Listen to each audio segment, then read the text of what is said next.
চলে এসেছি বন্ধুরা, আবার একটা রেসিপি নিয়ে। দেখুন আজকে কী করে বলুন তো, আজকে কিন্তু একটা নতুন জিনিস বানাবোই।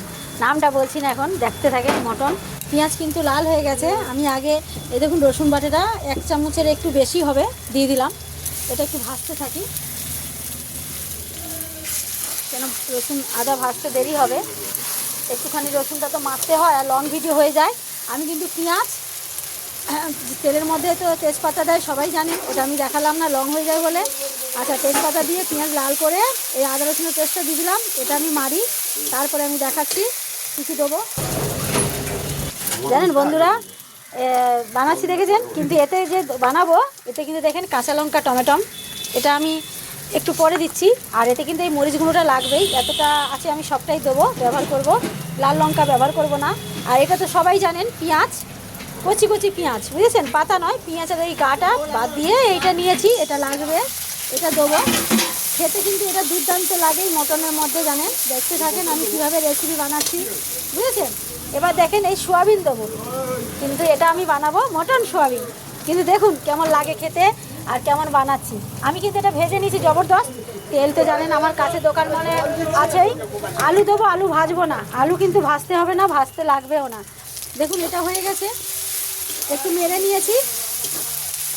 মেরে নেওয়ার পরে কেন বলুন তো, এই আগে আলু দিই, কেন মটন সেদ্ধ হয়ে যায় আমাদের, এই হাজি মটন না আগে সেদ্ধ হয়ে যায়, তারপরে কিন্তু কিছু হয় না। এবার আমি এক এক করে কী দেবো দেখুন, টমেটো কাঁচা লঙ্কা দিয়ে দিলাম, গোলমরিচটাও দিয়ে দিলাম, সবটাই তো দেবো,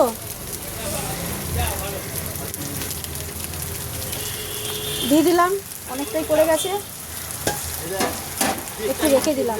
এবার দেখুন আমি আলু, এই মটনটা ধুয়ে রেখেছি, এটাও আমি দিয়ে দিলাম। এবার দাঁড়ান আমি দেখাচ্ছি। আচ্ছা দেখুন, হলুদ লবণ দিয়ে দিলাম। এবার আমি একটু এটা নাড়াতে থাকি, দেখাচ্ছি। মশলাটা আমার হয়ে যাচ্ছে, হ্যাঁ, দেখতে থাক। এই দেখেন আমি কিন্তু মিশিয়ে দিয়েছি, আর সামান্য একটুখানি জল দিলাম, কেননা আর রসুনটা তো একটু মারতে হবে, মেরে নিই। অল্প জল দিলাম কেন, এই মটন না গলে যায়, আলু দিতে হবে, ওই জন্যেই একটুখানি মেরে নিই, তারপরে আমি আবার দেখাচ্ছি।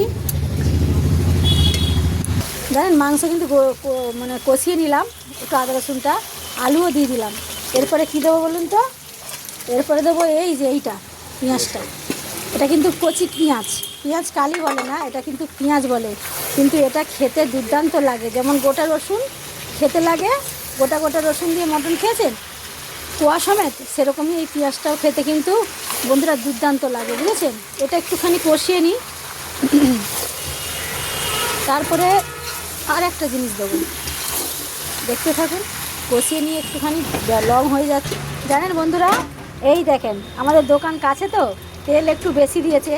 তেলটা দিয়েছি কেন, একজন একটু তেল ভালোবাসে বলে, খাবে বলেছে, মানে উনি নিয়ে যাবেন মাংসের সঙ্গে, বলেছে একটু বৌদি তোমাদের তো চাইলে তেলটা দেয়, একটু করে দিও তো। আর ঠিক আছে, করে দেবো। জানেন খুব সুন্দর কিন্তু, জানেন। এরপরে এই চর্বিটা তো জানেন আমি দিই না, আমি এই নামানোর সময় ধুয়ে ধুয়ে রেখে দিই, আর দিয়ে এরকম আমার তো সব রেডি হয়ে গেছে, ওই জন্য দিয়ে দিলাম। এবার দেখুন এই ভাজা সোয়াবিনটা আমি দিয়ে দিলাম।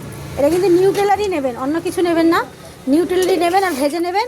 এটা কিন্তু দেখেন নিউট্রেলার নিলে মানে অন্য সেই কী যেন কোম্পানি ভুলে যাচ্ছি, এটা কিন্তু সফট, মানে খুব ভালো লাগে খেতে।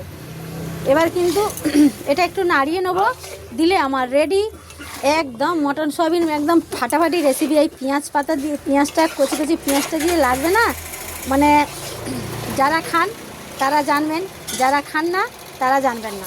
আলু ভাজাটা আপনি আলুটা ভেজেও দিতে পারেন, আর আমি একটু মটন তো, ওই জন্য এমনি কাঁচা আলুটা পছন্দ করি, তেলে ভাজা না হয়, বুঝেছেন। এরকম করতে আমি ভালো, মানে আমার খুব ভালো লাগে। ভেজে ভুজে সেই কালো হয়ে যায় আলু, আমার ভালো লাগে না। এই দেখুন এবার আমি একটু জল দেবো মাখা মাখা করার জন্য, ঝোল হয়ে যাক, দেখতে দেখতে থাকুন, দেখাচ্ছি। জানেন বন্ধুরা, ভিডিও তো বিশাল বড় হয়ে গেল, আর আমার রেডি হয়ে গেল। কড়াই ধরেনি বলে আবার আমি গামলায় ঢাললাম, কেন এটা স্পেশাল একজনের জন্য, বিশেষ করে হচ্ছে আমার দাদা আসছে, দাদার জন্যেই। আবার কাস্টমারও যে আসবে, কাস্টমারও খাবেন, তার দাদা ভাইয়ের জন্য বানিয়েছি। কিন্তু এটা দুর্দান্ত। এবার আমার রেডি হয়ে গেছে, এবার আমি একটুখানি গরম মশলা দিয়ে নামিয়ে নেবো। দেখুন অফ করে দিয়েছি। এই মটন সোয়াবিনটা খেয়ে দেবেন, তাহলে কিন্তু দুর্দান্ত লাগবে, ফাটাফাটি একদম। আর খাওয়ার সময় দেখাবো কেমন লাগে খেয়ে, অপূর্ব লাগবে, অপূর্ব। না যারা যারা করে খান শীতকালের মধ্যে তারা জানবেন, আর যারা খান না তারা করে খেয়ে দেখবেন, একদম দুর্দান্ত, জানেন, ফাটাফাটি লাগে, ফাটাফাটি। না খেলে বিশ্বাস করবেন না এত সুন্দর লাগে। এই বলে শেষ করে দিলাম। সবাইকে টাটা, সবাই ভালো থাকেন, সুস্থ থাকেন, সঙ্গে থাকেন, আর কমেন্টে একটু বলতে থাকেন যে ভালো না মন্দ, তাহলে আবার আগামীকাল দেখি দেখাতে পারি কি। কিন্তু লং তো হয়ে গেল, কী করবো ভেবে পাচ্ছি না, দেখি। এই বলে শেষ করে দিলাম। সবাইকে টাটা।